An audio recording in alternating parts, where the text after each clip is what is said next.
Let's kick it off. So obviously, yeah, fucking welcome to Discover Hip Hop, lads. It's fucking awesome to have you guys on. And through the information that you guys sent, it was interesting to see like Stas and Pato, you guys go back to high school, right? And then you've known each other a long time. You've had this strong relationship. So I want to take it back to the start. How did the idea of forming Mass come about? And like, do you want to just talk a bit about Mass and the meaning behind the group? How do I remember it? How do you remember it? Different. Yeah, sort of. I don't know. It was like in that year 10 where a lot of like friends leave at our age, went did apprenticeships, didn't go through the end of high school. So all of a sudden you lost a lot of friends, or I lost a lot of friends, but Josh was still there, and we realized we both love fucking hip hop. Like, MAS came about really because, like Stas touched on, like we were like friends at high school, but we were never like best mates until a lot of his friends left to take up trades, right? And the way I remember it was we were both sitting with like Discmans on listening to something, and one of us looked at the other and went, "What are you listening to, bro?" And we were listening to the same album, right? And we both realized that we were both writing to hip hop. And he lived, I grew up on Brown Street, he grew up on Shamrock Ave in Armidale, which are 4 or 5 blocks away from each other along the train tracks. So we started just, I've got this album, I've got this album. And we would walk along the train tracks, on weekends and stuff, and go and hang out with each other and show each other music. And we became like, yeah, really, really close through this love of hip hop. And like I got him in so much shit. So much shit. Like, So you corrupted him, you reckon? oh, what would you say? Yes. yeah. Anyway, but no, anyway, we're Yeah, we're still fine. free to travel overseas. We've got a clean record for now. Yeah. It came about because we started through that love of hip hop. We started making our own mixes. So we would mix like Ice Cube into Crazy Bone just for fun, like drinking, teenagers, like because we just loved it so much.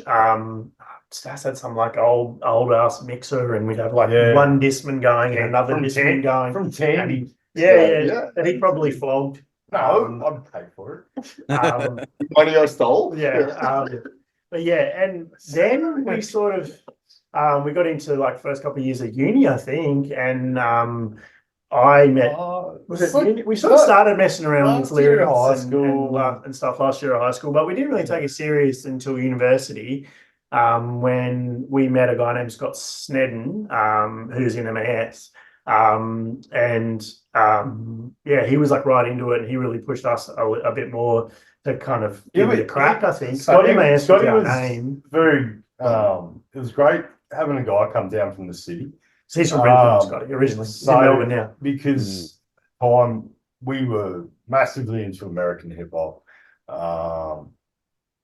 And still, like, I still love it. I don't know, I still think we're both reasonably eclectic. I still love a lot of old music that I grew up on with my parents, a lot of rock and roll, and just anything from the 60s through the 80s, early 90s. Like, I still have a lot of bands that I love as much as I love hip hop groups. But yeah, Scotty put us on like Hilltop Hoods. Well, Brothers Stone was the first thing that was for us that was really Australian hip hop. So I think the closest we touched on at the time was 1200 Techniques, but that was still getting rapped with a like sort of an American accent. So that was kind of that barrier that you had to break through back then. Was when we first started rapping, we did rap like American, and then we met Scotty, and he was like, he showed us Brother Stoney and he rapped Australian. So it took, I don't know, like probably 6 months before we kind of switched around. And but it was a good feeling, like once we started rapping and not doing it in an American accent. And this is like, we're still young, like 18, sort of 19 at the time. It was like, oh, we're actually not too bad at this. And this feels good, like this feels natural, this feels like fun. This doesn't feel fake kind of thing. So yeah, it's still weird. Like we were talking about it the other night, like guys that still occasionally rap American accent. It's still something that's more prominent maybe in NZ than Australia, but Scotty was good for us, and he was a theatre student. So we put a few shit songs together, and all of a sudden he's like, "Let's play a gig," and we're like, "Yeah, that's a good idea." And he's like, "No, I'm serious. Let's play a gig." And we're like, "What do you mean? Let's play a gig?" And he's like, "Here in Armagh." I was like, "Yeah, but you're from Brisbane. We fucking live here.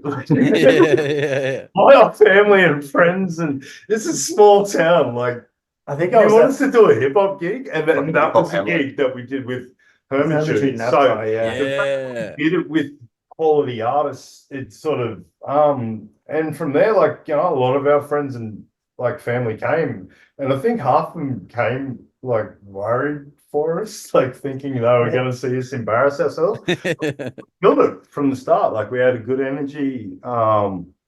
So I mean, killed it might be a bit of an overstatement, but we didn't fuck up. Hey, speak for yourself. We did one verse. Yeah, that was good. Yeah. But Alex, who I touched on before when I was messaging you before, he's another high school friend from Armagh, Yeah. and he just naturally kind of came into that group over time, because he was he had dope lyrics and he was keen to be a part of it, and he's a really, really close friend of ours. And that sort of became MAS really, and then we all moved to Brisbane eventually when we got some interest from an independent record label up here, Beatsmith Records, and I think we only ended up being their only artist, but we got a lot of amazing opportunities through that. So shout out to Gav for the stuff he really did for us as young fellas back then. That was the MAS story, man. We played, supported a lot of guys we idolized. We got to support international artists, which like we got to play with Bone Thugs. We toured. Like Bone Thugs. and Fucking- meet these guys. Toured with Which- this- Well, you're on the tour. You're on the fucking tour. Yeah. I claim it. My life, so that was absolutely amazing. It'd be unreal, bro. It's weird because, like Josh said, shout out to Gav. I guess, like, it was a weird sort of time. Like, we were good at a lot of things. He was good at a lot of things, but it just Aussie hip hop was still so young in Australia as well. So, like, this was around the time that, like, just before or just after the Nosebleed section come out, like with Hilt. That was a bit of a change, I think, for Aussie hip hop. Yeah. But fantastic experience. And then, like, I guess we got to try to skip forward a little bit. We did, like, again, like, we had a really good run with Broken Word. Josh, was always involved with at least a few songs with us. I did with Alex and Max. Really, I don't know, good album. I think Josh sent it to you, the Broken Word Set It Free album. Right behind you. Yeah. It's a beautiful album, bro. It was an album that we were really, really proud of at the time. Max did a lot of really cool hooks. We all took turns in writing. I did a lot of production, like probably the best production that I've ever done, with a lot of help from Bert, the sound engineer. So I don't know, it's different times, a lot of good gigs, and then we started an EP with Influx. It's on Ghosts. Yeah. Oh, yeah. On Ghosts. So Ben's got the last verse on Ghosts. Yeah. And again, another boy another mate from Armagh. And again, it's sort of like, one of the things is it sort of shows you that, like, music is a bit, like, it takes ages out of the equation. Like, me and Josh are the oldest guys. Duke's younger, Benny's younger. I don't know how many years between us, 4 or 5, 6. Yeah. Me and Josh, similar age. Ben and Duke, similar age. But I guess it's fun. Like, you can do a track and we do gigs with someone that you haven't seen for a while, and then come back and all of a sudden form something new. So everything we do from MAS from the start, we're still in touch with Scotty. We've still got a track that we're hoping to get him on for Boondock Bunji. Yeah, nice.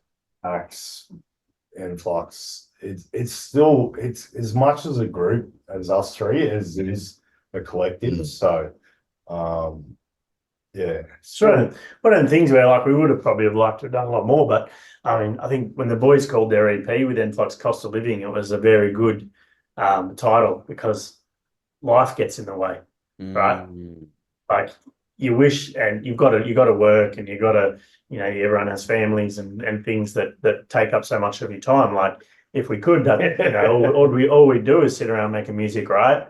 And trying to push that, but unfortunately, you know, life does get in the way. So that is what it is, really. But I mean, it's one of those things where like we just enjoy the process of making tracks, right? And because we're hip hop junkies, like, you know, one of these boys will make a beat. Like I'm not a producer, but you know, like, and I'll instantly want to write to it because you know, I enjoy the process of trying to create. And I'm getting so much enjoyment out of that, and seeing him vibe out on a beat that I've just shown him. He's heard for the first time. Look on his distinct face, you know, it's just like, oh, I'm like, oh, I live for that shit, man. Yeah. For me to show him a beat or him a beat and fucking they make that face like, oh, I know I'm onto something. I'm like, yes, cunt, that's what I live for. And it's unreal, fun. bro. It's fun how roles shift over the years as well in different, like, I guess, I don't know, you sort of get different energies. It's a really good energy with these guys. And I come back from, I've been back in Brisbane for about 6-7 years now.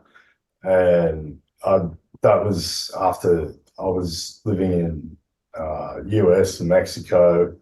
So, good time away, relationship didn't work out. Was a bit bummed out, and these guys were trying to drag me like back into music. And we started with one track that we probably won't even release, and that one had Influx on it as well. And it's funny, like we might, I don't know, we could send it to you. You could probably play it like what was it called? Yesterday's Lie. Yesterday's Lie, yeah, it was very political. It was weird because it was kind of like what we wrote about was a bit how relevant before its time. Things turned out. Right. And it was the first one that we did just fucking around. But it definitely got me back on the hook. I was like, all right, thanks for getting me a house, boys. Like, fucking, thanks for getting me back in a fucking studio. Yeah. How sorry, how that happened though, to give you a bit of backstory on how Boondock actually started. So I think I'd shared something on Instagram one day. So we'd known each other just to, actually, let's go further back. Yeah. Sorry, that's one of our phones. Sorry. That's all right. Yeah. I actually don't know where my phone is, but I'm pretty sure I didn't put it on silent. But I don't get a lot of calls. Murphy's Law says now that I've said that. You don't answer. I never, these guys, I'm fucking sure. I have an 87-year-old grandmother with dementia who rings me about 30 times a day. Oh no. Yeah. That was call number 5, I think, for today. Yeah, and I'll tell her like, hey Nan, how you doing? Just at work driving a truck at the moment. I really can't be talking on the phone. Oh, okay. Yeah, righto. So it starts going into a story. I'm like, hey Nan, I've got to get back to driving the truck, the thing I'm doing, you know, at work. Oh yeah, no worries. All right, can you call back after 5?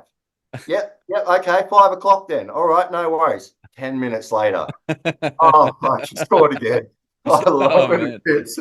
But man, it takes up a lot of my day. Where are we going? Sorry, back to Boondock, the origins of Boondock. So I'd met these guys through kind of actually, I think I met Pato in my hometown where I grew up, which was not far from where these guys grew up, a little town called Inverell, about an hour away from where they were in Armidale. So both towns kind of had their own little, over years, built their own little hip hop communities in a country town, which was kind of unheard of, because if you come from a country town, which before the show today, we're talking a bit about your experiences come from country town, bro, you know exactly what we're talking about. you kind of expected to take the singer-songwriter route, like and play guitar and do covers and you know, be a one-man band singing Copperhead Road every fucking Friday night. Yeah, man, fuck. You hit the nail on the head. Yeah, bro. So it was I was fascinated in high school by these guys that were a few years older than me. They formed this group called Insane Entertainment. And they called it a label and shit, and they were rapping in American accents as well, like these guys were saying, like they were very much on the whole gangster tip and stuff. And I'd heard, I think, Muffin Plutonic from watching a BMX Stealth magazine fucking DVD. They used to give out little DVDs with the Stealth magazines, and I heard Muffin Plutonic that heaps good. The beat to that, I just heard that and I was just like, what the fuck is this? Yeah. And I would have been about maybe 14, I think. Yeah, probably about 14. 13, 14. Yeah, it would have been around that. I could be wrong, but it's around. I was in high school and I was riding BMX at the time. So I'd heard that and I was just like, oh, that's fucking dope. And I'd always loved hip hop. I listened to, like, my cousin showed me Tupac from age 6, 7. And always remember being captivated by hip hop and something about it. But so I spotted this group in town, which was these, I guess, local drop kicks. Like, I guess the town looked at us like, or looked at them before I joined, as like outcasts, and they were getting laughed at. No one took it serious, like took them serious of what the art was and what they were doing. But I kind of admired that. I was like, this, like, shout outs to Paddy Doyle. He started the whole thing in Inverell. And I saw him just getting laughed at and not giving a fuck, just rapping like louder in their face. And I was like, bro, that is cool. Like, fuck, man, what does that take to be able to do that? And I got into the group. This is how I got the name Dukebox in the early days, from beatboxing. I was like, oh, I want to be around that. How the fuck do I get into that? And I've like been writing songs since I was about 8, like parodies of shit I'd heard on the radio, not raps, just parodies to like Coldplay. It was All Yellow.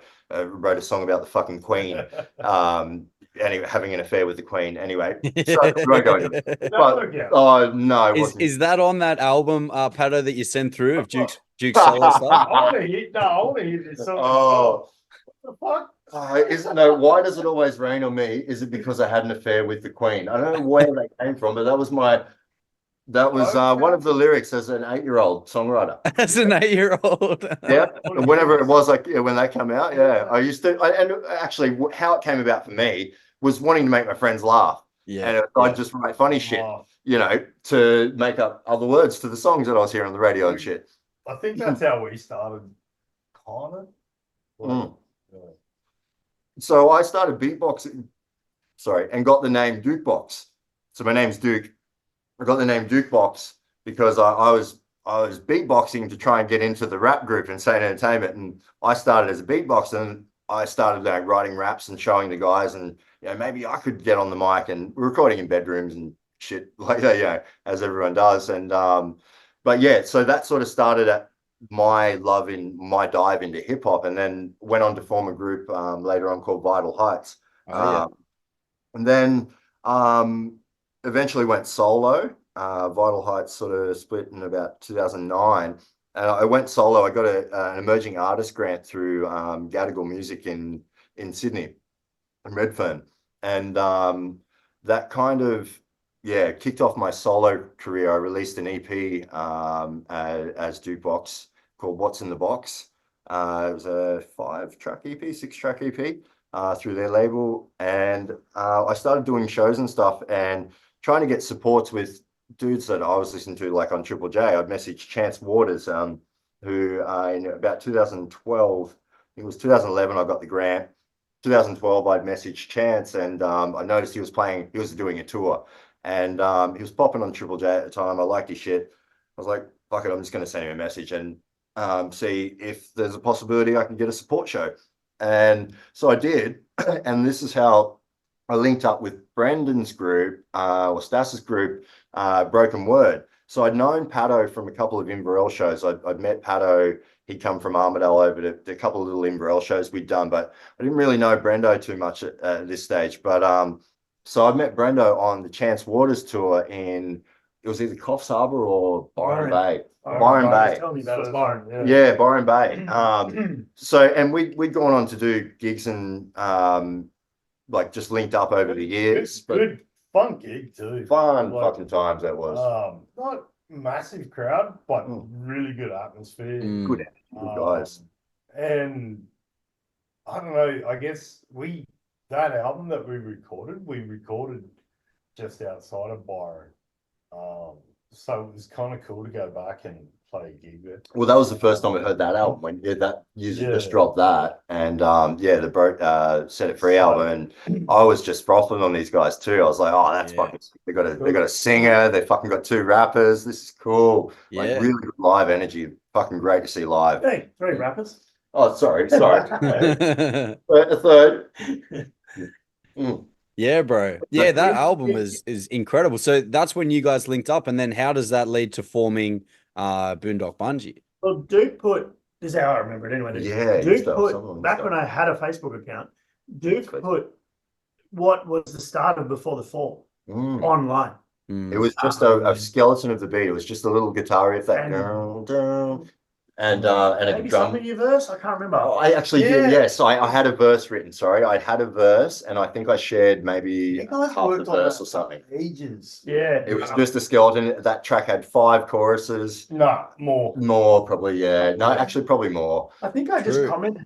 And He just commented on it. That's right. That's really dope. Like, and cool. And Duke was like, I'm in Brisbane now. I got access to a studio where I'm working. Feel free to swing through sometime. And I was like, yeah, sweet. I'm not doing anything else. Like, it wasn't far from where I'm living, even close to where I'm living now. But, and yeah, we just started hanging out and working on songs, essentially. And Stas was not long back around that time too. And I was like, I gotta bring Stas over. And yeah, that's how the group was formed. We didn't even have a name until we realized that we had maybe 4 or 5 really good tracks that we all believed in, if you know what I mean. Like, fuck, we need a name. Like, and I honestly reckon we should send fucking, what was it? Fucking track. Yesterday's Live. Live. You play it and it'll be a one-off. Because we're not going to fucking. It's never going out there. Yeah. Oh yeah, this interesting story about that. It's a cool song. There's an interesting story about that one though. Yeah, okay. So what happened, as Brendo was saying earlier, so when I'd shared this little snippet of a verse or whatnot, and Pato commented, Pato's come in the studio, and so I was working at a flexi school at the time, doing youth work, and so I had sort of control of the studio, and I could use it after hours and shit if I wanted to. So nice. Pato's come in and recorded. I think did you do a verse to that straight away? I can't remember. Yeah, Before the Fall did. Yeah. So he did his verse to Before the Fall, and we were both fucking vibing on it hard, and showed Brendo, and he had Pato showed me some of Brendo's beats that he'd had just in the vault kind of thing laying around and never used, and we wrote this song called Yesterday's Lie, and we'd had I think we both wrote a verse to it and pretty much brought it to Brendo. He was in a depressed state at the time. He'd been fucking like, he'd broken up with his missus and been depressed for like a year, and just drinking at home. But we were trying to get him to the studio for weeks, like, like this would be really fun kind of thing. What Pato was anyway, and then we brought back something like the verses we recorded for Yesterday's Lie.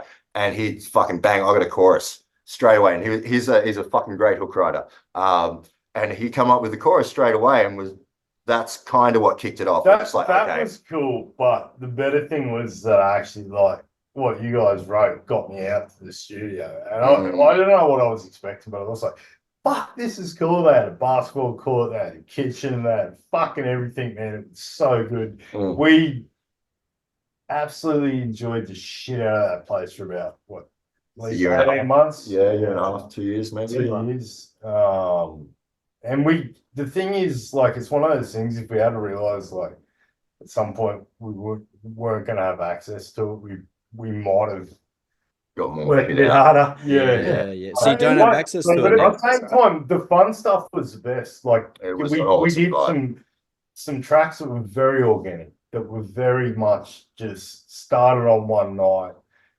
one of the favorite songs that we've got left to release is called No In Between, and there's just a combination of production by Duke and our good friend Matty that is really good on the guitar. And I hadn't written that quickly to a song for I reckon at least 10 years. Best ones write themselves. I always say that. And It's like straight away. It'll be the last one that we put out for the cycle of like this. Probably like it's I guess call it an EP. EP, I guess. Yeah. We better put it out. I love my opening lines in that song. Yeah, It's killer track. So, but yeah, it was good. You know, like we had access to a full kitchen. We could cook food. We were playing basketball, like everything. It was a half pipe. Yeah. Yeah. It was sick, there man. was. There was a vibe happening there. So we just started, and lots of musos and shit like within our friends circles where we're wanting to come in on it. So we would just get random musos like fucking like guitarists or fucking someone that played drums, whatever, like just random people, rappers, musos of all walks and backgrounds. It's the same, like all the guys that we work with, like Influx, like Ben Middleton, guys that Duke work with from Vital Heights, Alex Max from Broken Word, and plus a whole bunch of guys that we never worked with before. Like you'd had like plenty of guys around the studio, guys that are doing really well at the moment. Like Station, yeah, he came through heaps. So yeah, it was some really good.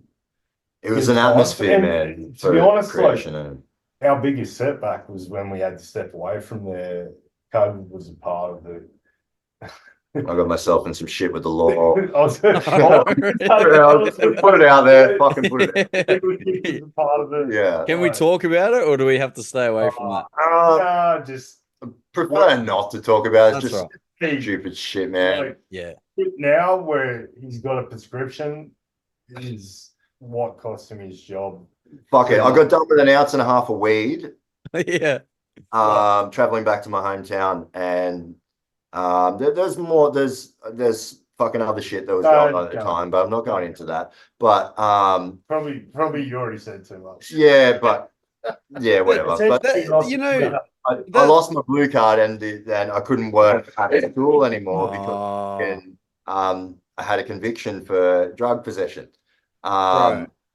Yeah, so, and I'd been a youth worker for 10 years. So I'd worked in residential care, I'd managed residential units, like worked in schools. And this was kind of my tail end of youth work. I'd burnt out from doing youth work in Resi, and I was like, Flexi sounds cool. I get to run a music studio. This is fucking awesome. So I moved to Brisbane for that job.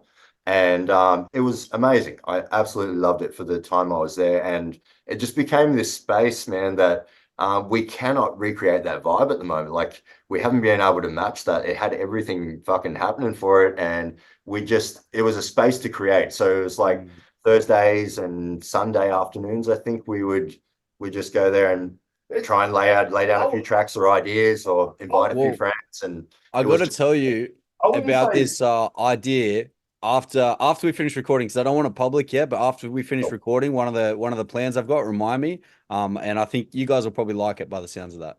Yo, sick.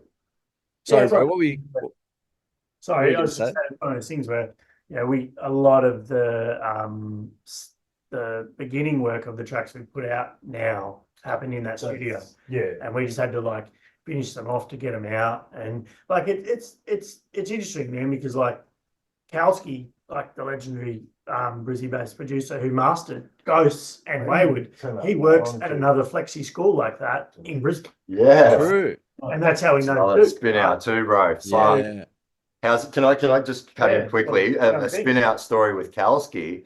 Shout out to Kalski, man. Shout out Kalski. Fucking love your work, brother. I was on a tour when I released my LP, What's in the Box, sorry, Big Kid Your Life. I was on a tour I released through Impossible Odds Records, and I don't know if you know the dude, Fred Leone. Leone, he released the track he was on the chorus of the track with Birds, Buggy Lumbargan, that was pretty big on the Jays. Oh, yeah. Yeah. So he's a bachelor man. I signed to his label to release my full length solo album, Big Kitty Life, and I was on their tour, and Kalski was on the same tour, but I didn't really speak to him, or I knew he was DJing for Fred. But I didn't. He DJ'd for me once in a Newcastle gig because my DJ couldn't make it.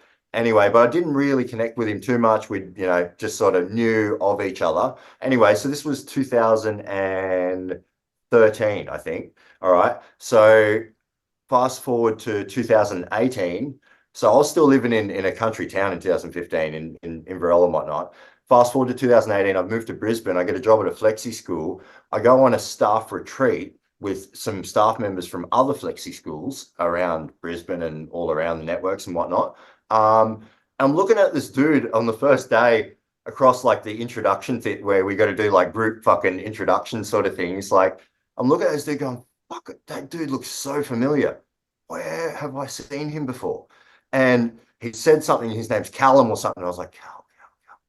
And it fucking clicked. I was like, that's fucking Kalski. No fucking way. And I completely fucking spun out, man. But full circle, like, years later, we just happened to be working for the same organization on the same fucking staff retreat. And just, all of a sudden he's right there in front of me. Dude, you fucking DJ'd for me. Like, we're on the same tour, like 5 years or 3 years ago, whatever, however longer. Yeah. That's so wild, eh? Yeah, man. Spar me. Yeah. Yeah, it's so crazy how stuff like that seems to happen so often, but there's so many people, even in the city, like it still happens, you know what I mean? There's so many people, it's wild. I've even heard of friends like bumping into people they know overseas. Like, have you done that? Yeah. Where do you go? That's crazy. It's one of the beautiful things about the hip hop scene too. I've found over the years I've been in it is even some of the bigger name acts. Like if you support them and stuff like that, and you vibe with them, they'll remember you.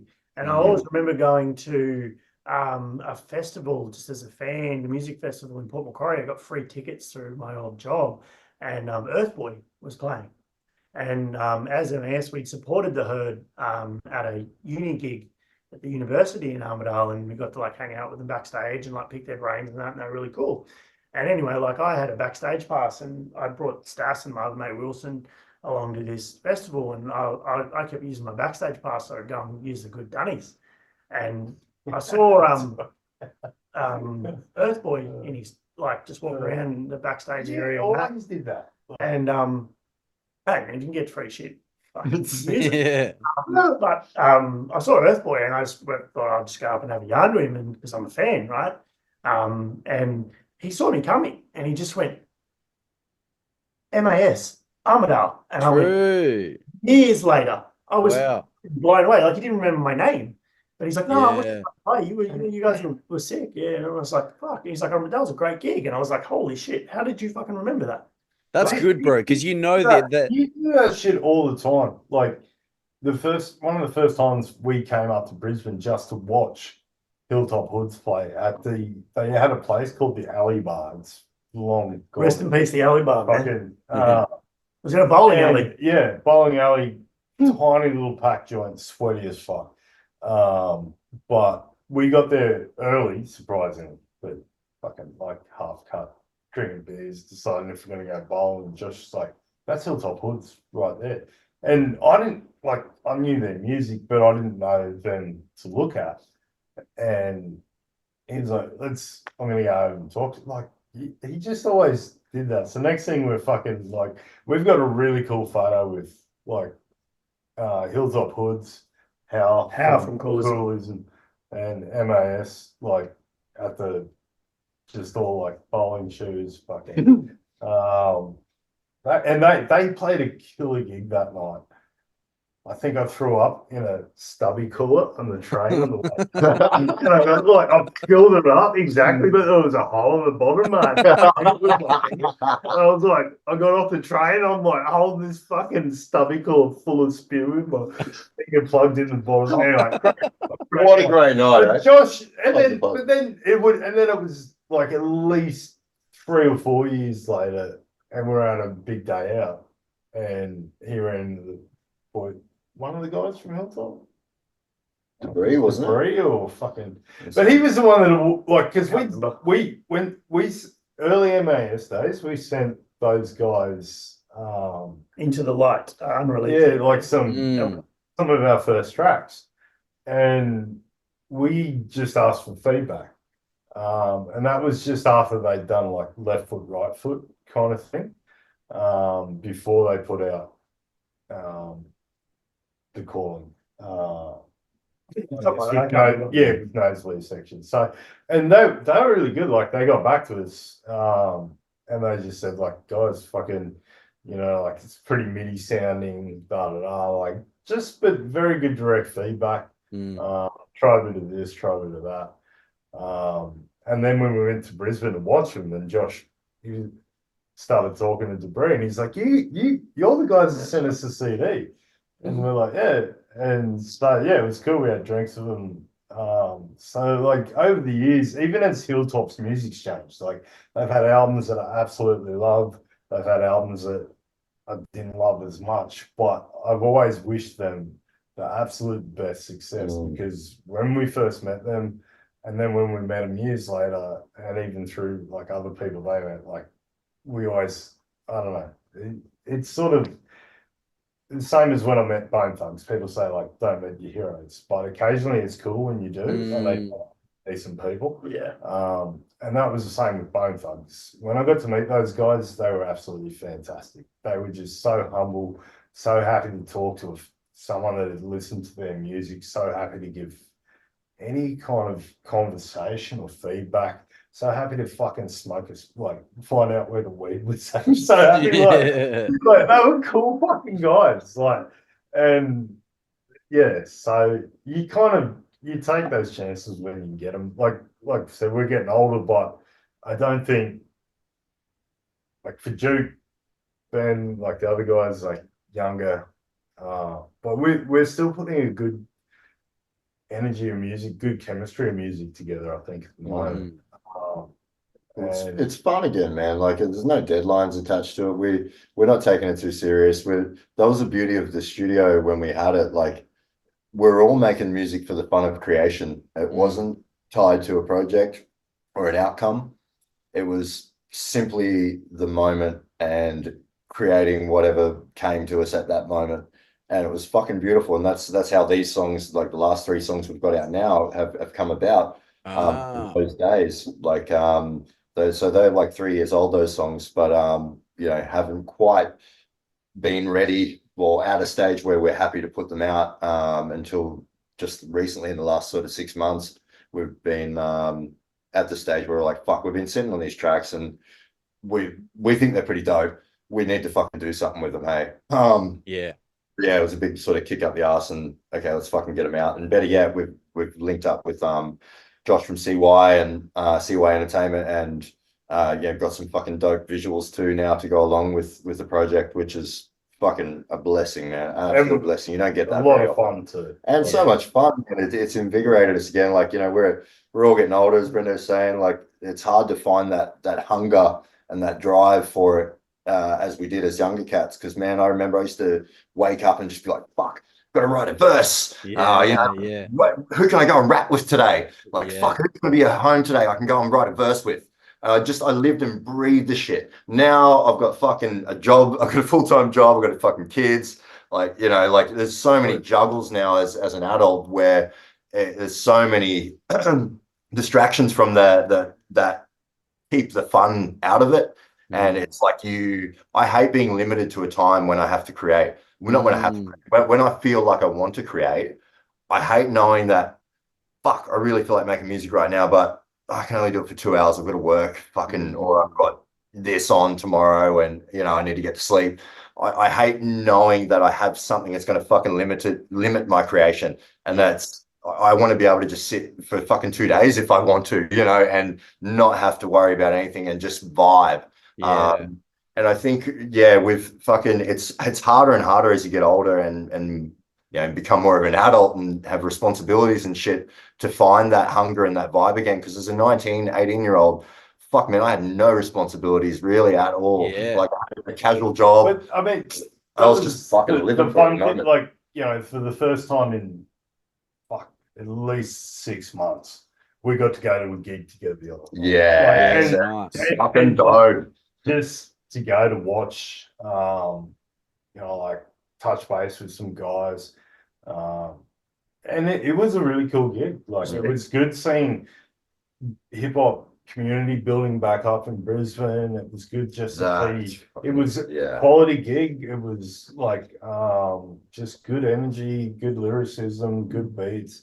Us, like for me, good drinks, but it was, like it, and it, I think that was for us, like it's trying to remind us, like we've been so caught up with trying to get songs finished that we forgot what we're missing, and that's Community, for me, it's gigs. yeah. Like for me, it's definitely gigs. I miss that outlet. I miss that fucking energy. I miss just whether it's in front of 50 people or 500 people or 5,000 people. I don't care, but I just like I miss that fucking outlet. The rush of it. Yeah, it's and cool. sort of I don't know, and I think the music that we're producing at the moment, we're happy, like we said, just to get it done. And now we're like, all right, now the music's almost done. We can look at gigs. So we're excited about that. We just got to, I don't know, we've got a few things hopefully coming up, and we'll put it into place. Josh, this is a guy he's got 2 young kids. He's just had his second kid, his son. And he's done more for the group than me and Duke have done for a while. Like when Duke does a lot of our production, I write a few hooks, but Josh has been the one that's been driving the shit, man. So, hard out. Nice. And that comes more from like a thing. If you like, I'm more like I like playing live shows. Don't get me wrong, it's great and it's awesome. But I like that creative process of like just putting my mind to that task and letting everything else in my life go for a few hours. I really enjoy that creative process. But I'm also one of these people that whether people love it or hate it, like you should, if you make art, you should put that art out to the world and let the world consume it for better or worse, right? And I'm also at a stage in my life where like if someone thinks it's shit, it's not going to bother me at all. Whereas like when I was a young MC and people told me I was whack or whatever, I would take that shit to heart. Whereas now, like Megalodon messaged me the other day and he was talking about how much he finds my Before the Fall verse deeper every time he listens to it. And I was fucking blown away. Like absolutely amazed that an MC of that caliber like thought my verse was dope. But had he not said that, I wouldn't have been phased either way. Like, it's just about the art for me. And like, I saw Wu-Tang and Nas live late last year, and Raekwon said something live that has stuck with me ever since. And he said something about their ages and why they're still doing it and blah, blah, blah. And he said, this shit is like heroin to us. We couldn't stop doing this if we wanted to or something like that. And I was like, I think that's why I still make hip hop. Like, because that shit, man. I just that creative process, right? So it's just when I get the chance to do it, I like doing it. And I guess like I said before, the tracks that we have made as a group are some of the best stuff that I've done and or been part of. So I was just like, let's get it out there, and just see what people think. Yeah, I think it's been well received, which has been awesome. It's quality music, bro, and that's what stood out to me right at the start. And it stands out to me about a lot of artists, there's so much fucking real talent in the underground scene that just doesn't get the fucking attention it deserves. Like you mentioned Megalodon, but and he's done well, but even still, his music is so good it deserves more people to know about him as well. Straight up. He actually sent in a question for you guys, Megalodon. And he wants to know, which we've kind of been talking about a bit, but we could get into specifics if you want to. What are your plans for 2024 with music and playing live?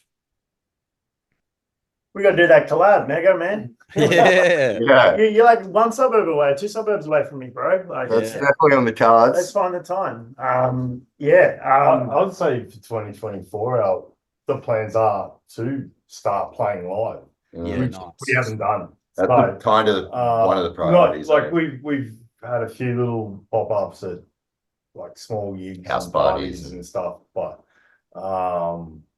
enough to know that we all still feel comfortable around the microphone, and that like yeah, put a set together. We get our last 2 or 3 tracks that we're looking getting done. That's good. That gives us a solid base for a set. We'll pull maybe a few tracks that we can use from like some Broken Word or MAS stuff, or from some of Duke stuff. Like, yeah, I think I would love to put together a good like 45-minute to hour set. I think we can pull that off pretty well. Getting some decent support. That's my plan for this year. Just want to fucking get on stage again. Yes. Yeah, I mean that's one of the goals. I mean, even a half we could rip a really good half an hour set, I think, at the moment, just off Boondock Bunji stuff.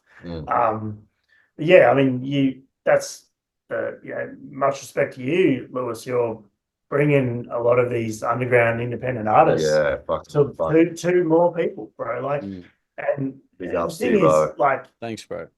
they need these other platforms to share. Like, I hadn't heard Megalodon until I saw him on your page. Me too. True. Me too, brother. And he's a fucking homie now. And That's awesome. That's so cool to hear, bro.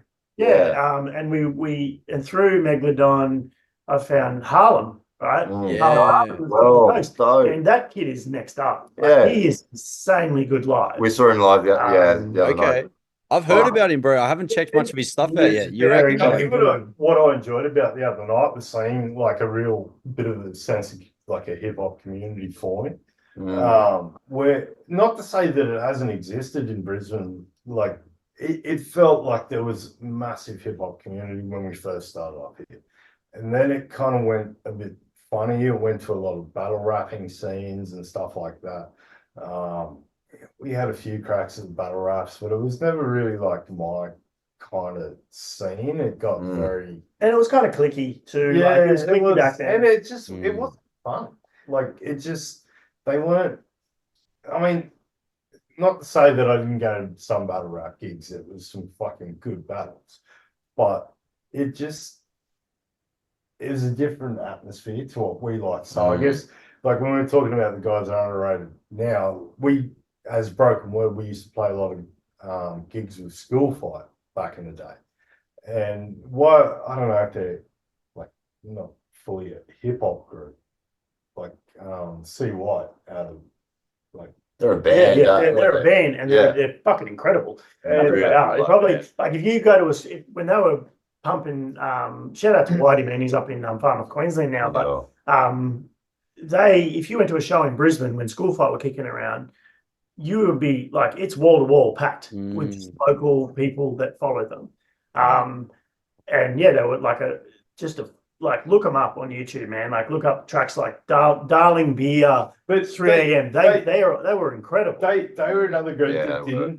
I couldn't understand why they got. No, Triple J didn't get by them. No, and they were one of the most fun groups I've ever played with. Every gig we ever did with them was a pleasure. Fucking School Fight. I just got to swap the battery of the camera over. I can still hear and everything. Oh, you're right. I'm just swapping over the battery while Duke's taking a piss. Duke's taking. When he gets back, I'm taking a piss. Yeah, like we talk too much. Bad credit to you, bro, because like there's so many incredible artists out there that for whatever reason, right, just do not get the love that they probably deserve or the shine that they deserve. And I think for what you're doing, you're building community, you're helping artists to grow and get seen by and heard by more people. So like, even that gig the other night was like, I mentioned Harlem, like, you know, I think what really impressed me about him was he has so much charisma and his ability to like interact with the crowd and he's got his tracks bang and he's got good lyrics and stuff like that, and Mega has a hell of a good live show as well. And there was another dude there, Imagine the Rapper, who was like, gave me like Aussie kind of Post Malone vibes. All right. Yeah, really, really fucking talented. Imagine the Rapper, was it? It was good. Yeah, you know, like bit of a like a I don't know, yeah, like just you know, at first like he did a one of the songs was like a I think his current single or something. It's like a cover with Johnny P and another rapper on it, but it's a cover of a Blink-182 song. And I was a bit like, it's like a punk song. Like, I don't mind Blink-182, don't get me wrong, but I was like, this is a hip hop show, and I was a bit unsure. But then like he did some like other stuff, and I was like looking at Duke going, this guy's like an Aussie Post Malone. Like, you know, like I'm one of those people that when like people say, "Oh, Post Malone's a rapper," I'm like, is he though? You know, I guess in these days, like someone like a Posty is viewed as a hip hop artist or a rapper, and yeah, like Imagine was hella impressive as well. And he did this song, which I shared, I think, on our Instagram the other day.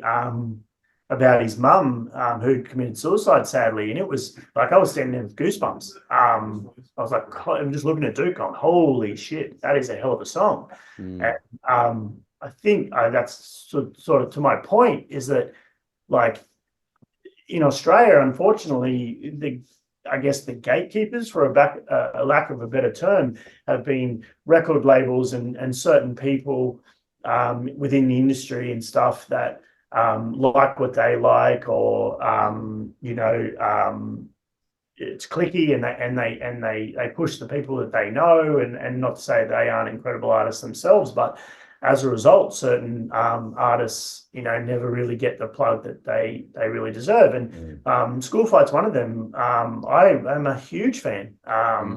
And they won multiple Queensland Music Awards, never got played on Triple J, to my understanding. And I remember asking Whitey about it. I'm like, fuck, how come like your shit never gets on Triple J? It's Triple J all over. Like, and he was like, because we don't kiss enough ass. Yeah. And I remember talking to artists like, you know, and this was, you know, years ago, but I remember asking Ism at a Bliss and Esso show, I'm like, how do you get on Triple J? You know, like, and he's like, and you just got to know the right people, and you got to, like, you know, have a good PR like team and all that sort of stuff, like, to kind of get you in front of the right, you know, the right ears. And you know, we got we're really thankful. We shout out to Uncle Noogie, the mayor of Nowra. He played Before the Fall on the what's it called? What's it called? Blackout on Triple J. Yeah, fucking, and that was huge for us. Like getting a Triple J play. Something we had fucking, I guess, you know, in the back of our minds, that's something we'd aspired, you know, wanted to achieve in throughout our careers, the last fucking 10 years, maybe more. Was just getting played. Just getting played on Triple J was fucking huge for us, man. Cannot thank Nooks enough for that. Yeah, that was a big blessing for us, and a big up for us too. Like, yeah, we didn't make it into rotation or anything like that, but it's just like, for us, we'd pushed for so many years, like making tracks that we thought, hey, maybe the Jays will play this one. It's a pretty good track, we think. But you know, fucking always just leaving ourselves disappointed. I speak for myself there. I was always like, fucking put something out, and I thought, you know, fuck, if Jays pick it up, this could be it, you know. Fucking always just disappointing myself. So it was really cool to not have, like we were saying, detaching from outcome before. We didn't really expect an outcome from any of this. We were just creating for the sake of creating. And it turns out that, so full circle, when I released, when I was one of the Gadigal emerging artists in 2011, I released the EP What's in the Box. I did my EP launch at the Gaelic Club in Sydney, in Newtown, I think it is. And Nookie, or Young Nookie as he was known as back then, was my support. He was my opener. And another band, I can't remember what the other band was called who played that night, but yeah, Nookie was my support. He was my opening act.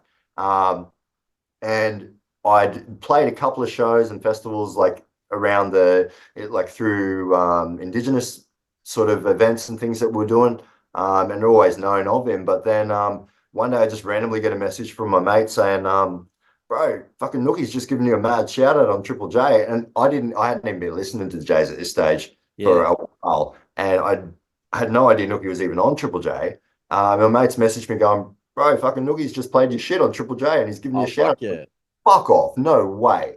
I could not believe it. And like, that's for me a big fucking big career highlight, man. Like, and as silly as that sounds, that's something, you know, that we had wanted to achieve for so long, and we did it without even fucking, really trying kind of thing. Like, you know, Yeah. like we weren't making music to cater to a sound or to a vibe, you know. Yeah, and I guess like we're from that era where that was an accolade kind of thing. Like, and I sort of said the word gatekeeper before, but the era that when like especially the MAS days was like that was the key to success was getting on Triple J and all that sort of stuff. Whereas now, like with streaming, I for think better it's or more worse, this is more important. and Like for us, and networking I mean, and things. you pass up, like for me, I gave up on Triple J a long time ago. This doesn't sound great to me. Anytime I listen to Triple J these days, and it hasn't for a long period of time, like years. Yeah. And so for me, I like this is better. Like doing things like this, putting music out, like fuck it. Like I gave up on depending on the radio station. Yeah, I just meant in terms of the context of why now. But they had that power for a while. But I don't think they have that power. No, they don't. They definitely don't. But like now, like you can achieve incredible levels of success or things that as artists you might dream of, like and by the power of the internet. So like I'm not going to say I'm a huge fan or anything, but like stumbled on YouTube the other day. There's a rapper from Newcastle where sort of his family's from originally called Mason Dane, and he's got a song with T-Pain. And I'm like, Word. Really? Yeah, and he's pretty dope, right? Yeah. And T-Pain flew him all the way to America to film this video because T-Pain heard his song, right? Wow, yeah. That's exactly how it played out.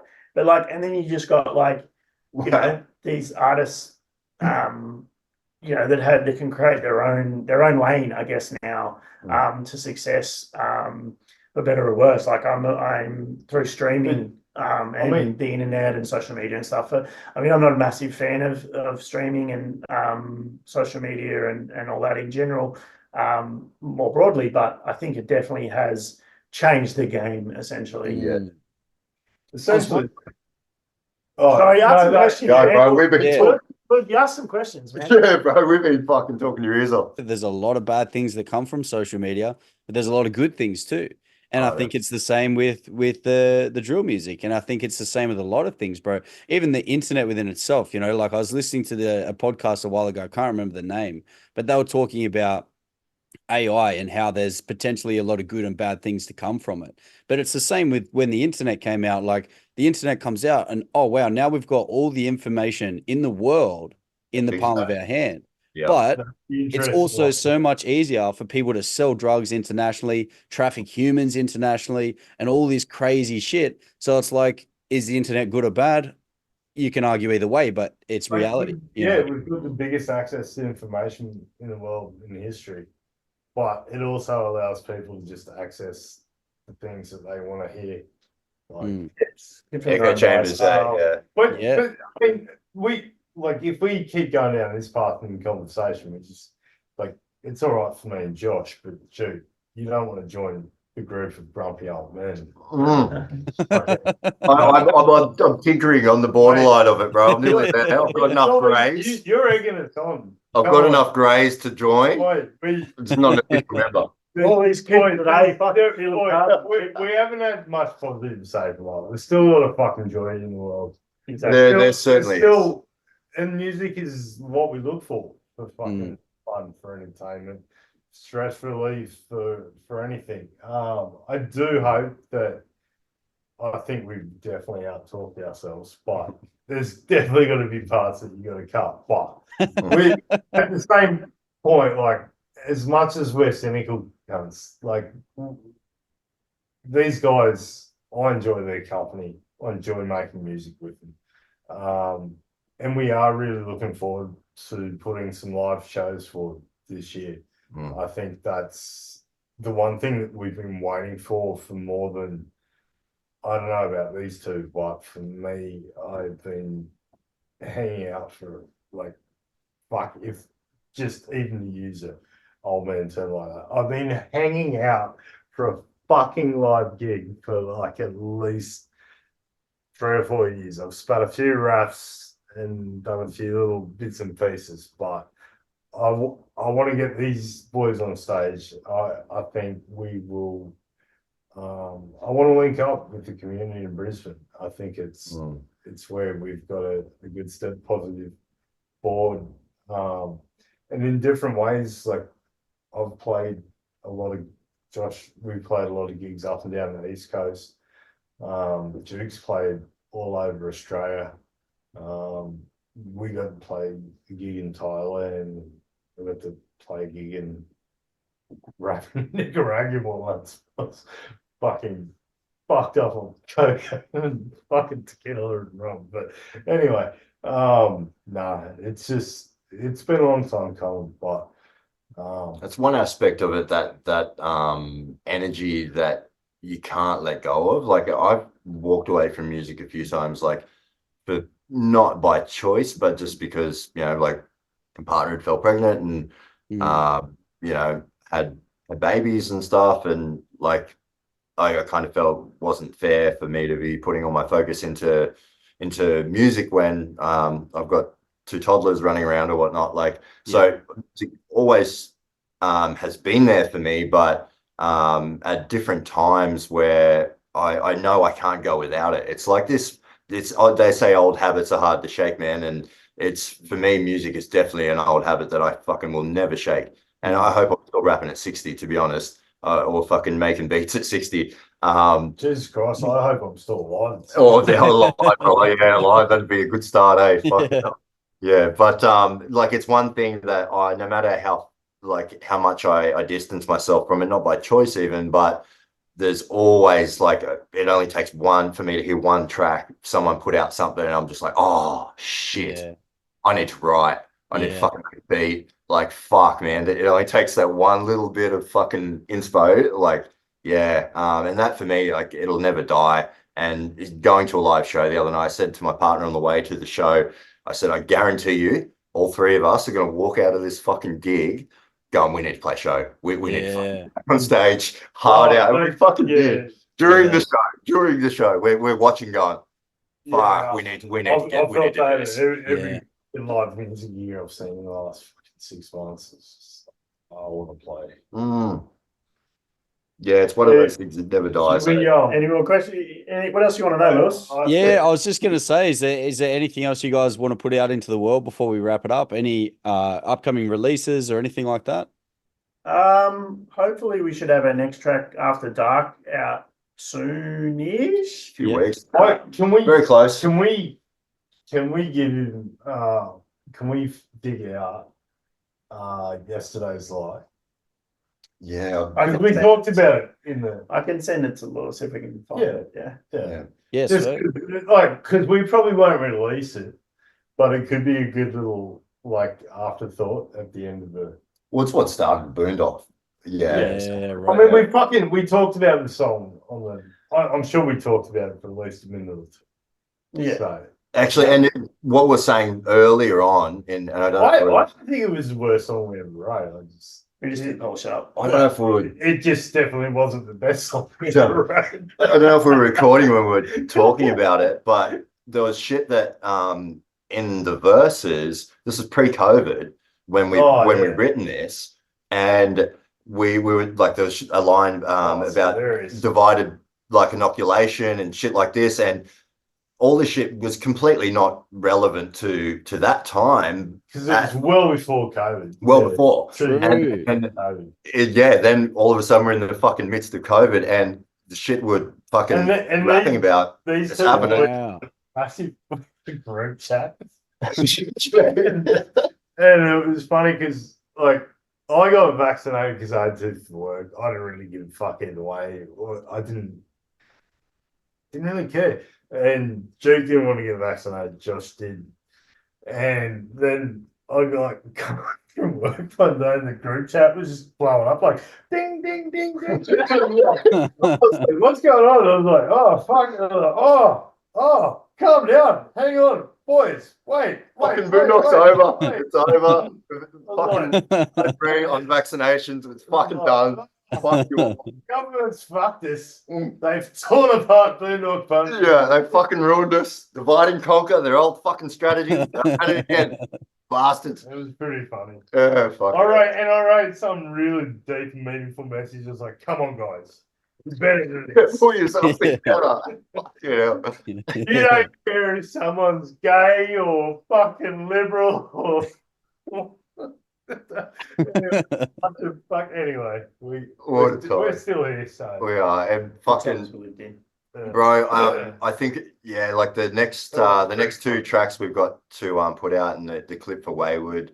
For me, fucking shows is the priority, but it'd be nice to have to be working on some new shit as well. I've got a few beats brewing.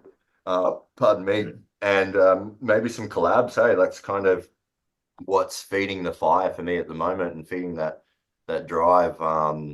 Like going to that show the other night and talking to other artists. And one thing I kind of noticed is like we were making music, we're making hip hop and creating hip hop and being a part of the culture without being a part of the community. And that's good. that's probably the best fucking quote I've ever fucking come up with, man. We can clip that up there, yeah. Holy We'll shit. send it over to you. Bro, we're part of the culture, but not the community. And that's what stood out to me the other night. When we went to the gig and we were just fucking shooting the shit with other artists and making connections, and it felt like we were part of a community again. And you know, we want to build on that. Ultimately, like that's what it's all about, man. Hip hop's a community, and fucking like what a community it is. Hey, like it's taken me from a lot of dark places, and we're all fucking here today. Community is fun. Family, it's Yeah, word. Thanks so much for coming on, guys. It's been awesome getting to know all of you. I reckon if you got 5 minutes, we might chat a bit after I finish the recording, if that's all right. But yeah, it's been too much of a hurry. Fuck no. Yeah. At Boondock Bunji on Instagram, I think it is, isn't it? It's just Boondock Bunji. Bunji. Boondock_Bunji. Don't ask me. You wouldn't have a fucking clue. He's probably still got a MySpace, bro. He's probably friends with MySpace Tom. MySpace, yeah. Talking about MySpace, you want to know what's fucking annoying about MySpace? Wait. MySpace deleted, because our original group, MAS, right, had a MySpace page, right? And I looked it up the other day, and I was like, because the Bone Thug tour that we did, I think I was telling you this on Instagram, like DM, but we've got no photos of it. No proof outside of our performance badges and stuff like that. I don't believe it, quite frankly. It fucking happened, right? And that was because Scott, who was in the group, his girlfriend at the time sort of said, "Oh, I'll take photos for everyone," and blah, blah, blah, blah. And they broke up. And like, we just couldn't down or whatever, and never heard from her again. And we never got the fucking photos of her. But then I remembered the other day when I was looking at the MySpace page that we actually did, because there's one photo you can see, which is like some of them you can see and some of them you can't. Yeah. And it's the stage from that America's Most Wanted tour, right? But the rest of them are like blocked out or whatever. And I was like, fuck, if I can just get into this MySpace page, I can probably get the photos. We must have actually got them back in the day and uploaded some of them, or maybe there was some that other people took. Who knows what the fucking login is for that? Yeah, I tried. And I tried it to probably goes do it. to fucking one of Al's old emails. I looked into it, Fucking- and MySpace actually doesn't really exist anymore, and they deleted 90% of the content. It's just like a skeleton of everything that's there.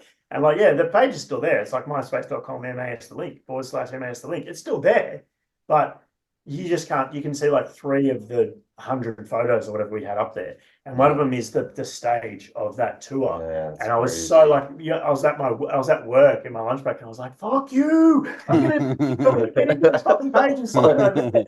I couldn't, and then I was like looking around. I was like, "Is there any other way I can get them?" And basically, Dr. Google told me that they're probably being deleted to the ether anyway. Even if I could get in. So yeah, that's my MySpace story. But Damn. but I kept the performance That's page. a sad fucking story, bro. Did you miss the whole MySpace era, Lewis? Like you're a bit younger than us. Yeah, I never used it, bro. Fortunately. Word, you I never never used used a it. MySpace account. I also was late to social media in general, though. So I was probably around the age where people were using MySpace. But just like mum wouldn't let me play guitar or listen to music, I wasn't allowed social media. So that didn't happen until I moved out to dad's place. Yeah, right. Yeah. MySpace was huge for artists, for independent underground artists when, like, say, 2007, 2008, Mm. when I started taking music kind of seriously. Um, that was our fucking, as a group, Vital Heights that I was in.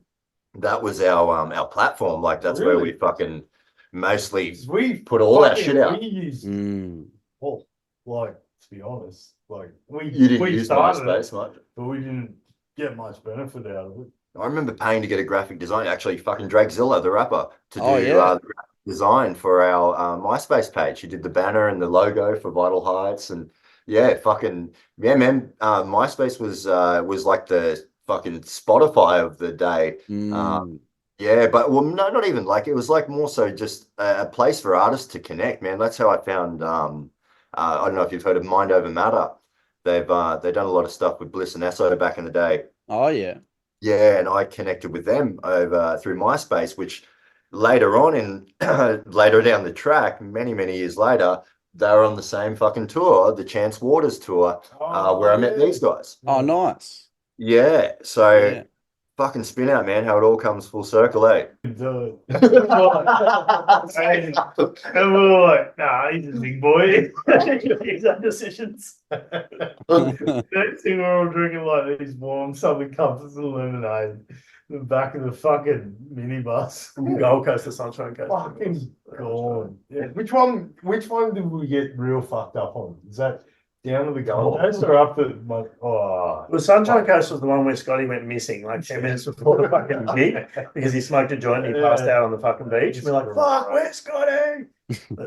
Before we go, Lewis, I don't know if you'll ever see this, but we sort of touched on before that we were on the tour. We were lucky enough to be the Aussie support for the Bone Thug America's Most Wanted tour with, it wasn't really Dog Pound, it was like Corrupt and Roscoe and stuff like that. And I mean, there was RBX was there, he was a cool dude. But like, obviously that was probably one of the highlights of our lives. But person in the hip hop community, more broadly, that really stood out for me.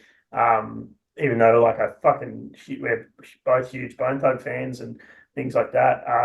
Was actually Savage from New Zealand. Oh, okay. Really fucking cool dude. And why I wanted to mention that was, I can't remember the promoter's name, but we played out one of the stadiums in Sydney, and like we didn't actually get to play in Brisbane because they booked the River Stage and they didn't sell tickets well, and they moved it to a nightclub, and we got to come to the nightclub and hang out, but the nightclub didn't want the Aussie guys playing. But we got to get on the plane the next morning, and they're all hungover and all this sort of stuff. And we got to Sydney and started hanging out, and we did 2 shows in Sydney. And It was funny because me and Scotty were sitting next to Savage on the plane, yeah, and like he's a big, he's big dude, but he was such a cool dude. but he's so cool, He mate. really took care of us. Like, what I'm getting to is that we were in this stadium and we had dressing rooms, and it was one of the only times we actually had dressing rooms. Like, it wasn't a green room where everyone hung out, right? But Savage was next to us, and the promoters, I can't even remember their names or whatever, but they'd said to us on the first day after sound check, they're like, "Oh, we're going to have a barbecue. Just go and kill some time and be back by like 3 o'clock for the barbecue or whatever for a free feed." And so we were like, "Sweet, we'll go into the Westfield and like do some shopping or whatever, have a beer and stuff like that." And we were back by like 2:30, and we were like, "Where's the barbecue?" And they're like, "Oh, we already had it." And we're like, "What the fuck? Like, you told us to be back by this time." And so we're in our dressing room just fucking spitting chips like, fuck, now I'm hungry. Yeah. The stadium isn't open, blah, blah, blah, blah, blah. And they'd already fucked our rider up, and made our manager go and He get comes through the door like a savior. Yeah, we just heard this knock on the internal door between the 2 dressing rooms. And you just hear this like, this sort of Polynesian voice, and he said, "Hey boys," he's like, I could hear you saying he didn't get a feed, and he was like, "I've got all this chicken and sandwiches and shit on my right." And we were like, "Oh fuck, man, you're a legend. Are you sure?" And he's like, "Yeah, I'm not gonna eat it." He's just opened the doors like, That guy's fucking amazing, I actually listened to a podcast a few months back now, and it was on the Crusader album, Scribe's Crusader album. Oh, yeah. And it was sort of the backstory of it and how it came about, and I guess the impact it had on Australia and New Zealand hip hop, because that shit was like fucking monumental. When when Scribe dropped, what was it, Not Many?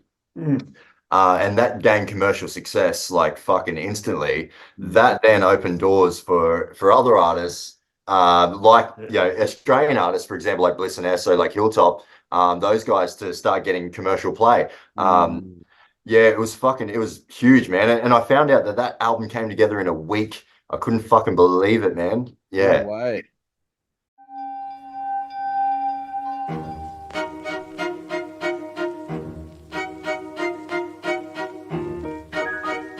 Smoking ashes, motherfuckers. And I feel a little lost. Just wish the world would lose me. It used to make sense, now it seems to confuse me. The world keeps turning, see the light through the prism. Another brick in the wall, another cog in the system.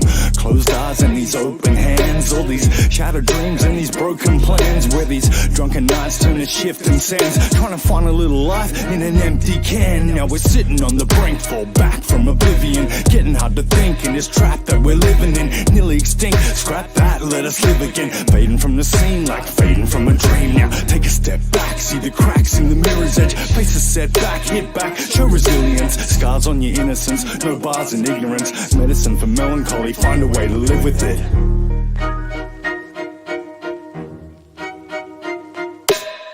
Dust to dust and bones to ashes, taking old tree branches to the jaw of a fascist. On this mic apparatus I speak for the masses, getting kicked down, clown, ignored and oppressed. They work us to death, hang dead around our necks like a noose. We get used and abused by the suits for the love of the loot. I shoot truth from the booth, whether it suits or agrees. I don't rip mics to appease, I rock mics with ease to try and make you believe in something better. Move the crowd like director in your sector, hold the beat like a spectre, wield this mic like a scepter. I kill like Dexter and leave no evidence. It's evident when it comes to this, I'm in my element. I spread the sickness like a pestilence. Box, stats and paddle in your residence with this excellence. From the dust to dirt till we burn to ashes, till we feel the flames or the system crashes. Wanna see if hope floats, don't choke on the smoke. We put the clouds in the sky where they carry the ghosts. From the dust to dirt till we burn to ashes, till we feel the flames of the system crashes. Wanna see if hope floats, don't choke on the smoke. We put the clouds in the sky where they carry the ghosts. Box go off like a Roscoe. Rappers wanna talk like they got it all locked, no. My flow's pot roast, the shit's hot, bro. Rock up to your show, steal your hose and your pot so ninja like. When I'm in the mic, move like a tender swipe. I got you in the right mood when I begin to write. I like to bring the light truth. I'll vindaloo your beef and make your simple mind stew. You in denial, you imbecile, single file move. With tunnel light vision to your Pringle like tubes. You looking for some shine in the winter night moon. When the clouds close over, then your vision dies too. I'm a ghost with a hope for redemption. I've been swimming in this ocean of resentment. Sins I committed, I consider them repented. We were born gods and our cogs got demented.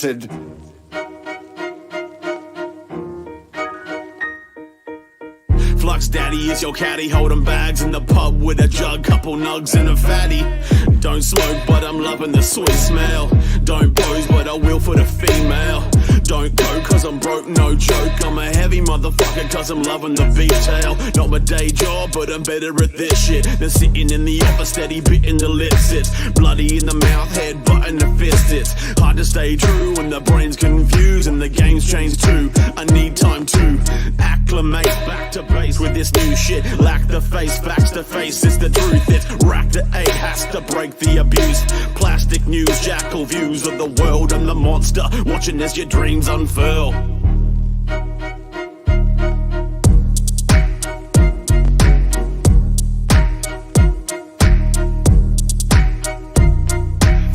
Dust to dirt till we burn to ashes, till we feel the flames of the system crashes. Wanna see if hope floats, don't choke on the smoke. We put the clouds in the sky where they carry the ghosts. From the dust to dirt till we burn to ashes, till we feel the flames of the system crashes. Wanna see if hope floats, don't choke on the smoke. We put the clouds in the sky where they carry the ghosts.